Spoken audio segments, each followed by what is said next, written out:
জীবনে হার মানবেন না। প্রতিটি ব্যর্থতা নতুন শুরুর সুযোগ। রাহুল ছিল একটি সাধারণ মধ্যবিত্ত পরিবারের ছেলে।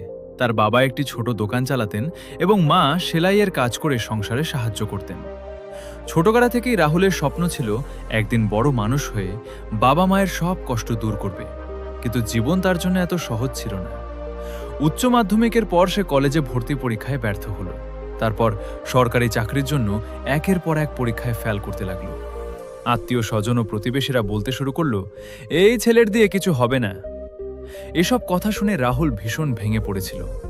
অনেক রাত সে একা বসে কাঁদত এবং ভাবত হয়তো তার সব স্বপ্ন শেষ। একদিন সে সিদ্ধান্ত নিয়েছিল আর চেষ্টা করবে না।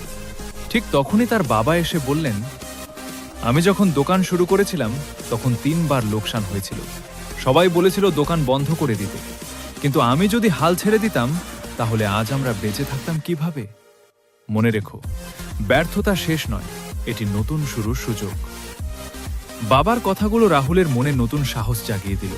পরদিন থেকেই সে নিজের ভুলগুলো খুঁজে বের করতে শুরু করল। শুধু বেশি পড়াশোনা নয়, এবার সে বুঝে পড়তে লাগলো, সময়ের মূল্য বুঝল এবং নিজের দুর্বল বিষয়গুলোতে আরও বেশি মন দিল। সংসারের দায়িত্ব ভাগ করে নিতে সন্ধ্যায় একটি ছোট চাকরিও শুরু করল। সকালে পড়াশোনা, বিকেলে কাজ আর রাতে আবার পড়া। এভাবেই তার প্রতিটি দিন কাটতে লাগল। অনেক সময় ক্লান্তিতে শরীর ভেঙে পড়ত, তবুও সে নিজেকে বলতো, আজকের কষ্টই আগামী দিনের সাফল্য।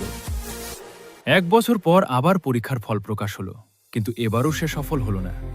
কিছুক্ষণের জন্য তার মন ভেঙে গেল, তবে এবার সে আর হাল ছাড়ল না। সে জানত একটি ব্যর্থতা তার ভবিষ্যৎ নির্ধারণ করতে পারে না। তাই আবার নতুন উদ্যমে প্রস্তুতি শুরু করল। প্রতিদিন নিজেকে আগের দিনের চেয়ে একটু ভালো করার চেষ্টা করল। অবশেষে কয়েক মাস পরে আরেকটি সরকারি চাকরির পরীক্ষার ফল। এবার উত্তীর্ণদের তালিকায় নিজের নাম দেখে তার চোখে আনন্দের জল চলে এলো। নিয়োগপত্র হাতে নিয়ে যখন সে বাড়ি ফিরল, তখন তার বাবা মায়ের চোখেও আনন্দের অশ্রু। মা বললেন, আজ আমাদের সব কষ্ট সার্থক হলো। রাহুল হাসি মুখে বলল, এই সাফল্য একদিনে আসেনি, প্রতিটি ব্যর্থতা আমাকে নতুন কিছু শিখিয়েছে। যদি আমি মাঝপথে হাল ছেড়ে দিতাম তাহলে আজকের এই দিন কখনো আসতো না। চাকরি পাওয়ার পরও সে নিজের সংগ্রামের দিনগুলো ভুলে যায়নি। তাই সে নিজের এলাকায় দরিদ্র ছাত্রদের জন্য বিনামূল্যে পড়াশোনার ব্যবস্থা করল এবং সবাইকে বলতো, জীবনে কখনো হার মানবে না।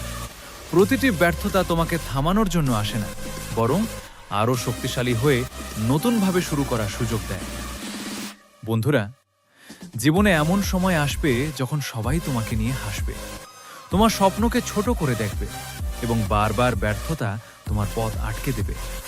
কিন্তু মনে রেখো, যারা আজ সফল তারাও একদিন অসংখ্যবার ব্যর্থ হয়েছিল। পার্থক্য শুধু এতটুকু, তারা হার মানেনি। তাই আজ যদি তুমি ব্যর্থ হও, হতাশ হও না। নিজের ভুল থেকে শিক্ষা নাও, আবার উঠে দাঁড়াও, আবার চেষ্টা করো। কারণ প্রতিটি নতুন সকাল তোমাকে আরেকটি সুযোগ দেয় নিজের ভাগ্য বদলে দেওয়া। মনে রেখো, যে মানুষ 1000 বার পড়ে গিয়েও 1000 একবার উঠে দাঁড়ায়, শেষ পর্যন্ত জয় তারই হয়। তাই জীবনে কখনো হার মানবেন না, কারণ প্রতিটি ব্যর্থতাই নতুন শুরুর সুযোগ। এইরকম মোটিভেশনাল ভিডিও দেখার জন্য আমাদের চ্যানেলটিকে সাবস্ক্রাইব করে রাখুন।